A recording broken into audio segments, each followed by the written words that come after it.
Oled sa mõnikord näinud droone lendamas ja mõelnud, et kui kaugele neid tegelikult lennutada saab? Laialt levinud multirootor-tüüpi droonide lennukaugus sõltub mitmest faktorist.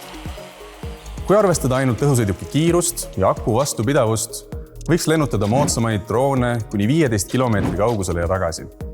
Kuid põhiliseks lennukaugust piiravaks faktoriks tuleb aga sideühendus drooni ja drooni kaugpiloodi vahel.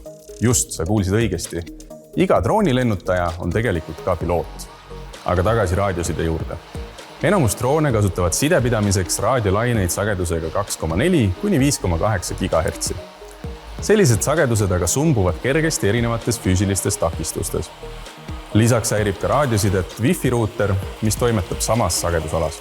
Näiteks linnakeskkonnas, kus on palju segavaid signaale ja kõrged majad, võib side drooniga katkeda juba mõnesaja meetri kaugusel. Raadioside ideaaltingimustes aga, kus drooni ja kaugpiloodi vahel takistusi pole ning ka interferentsi on vähe, on võimalik saavutada toimiv sideühendus ka üle 10 kilomeetri kauguselt. Kahjuks ei käi aga regulatsioonid ja tehniline võimekus alati käsikäes.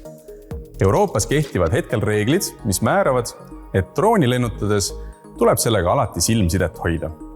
Kui aga tahad täpsemalt teada, milline on mehitamata lennunduse tulevik, siis ootan just sind Lennuakadeemiasse õppima.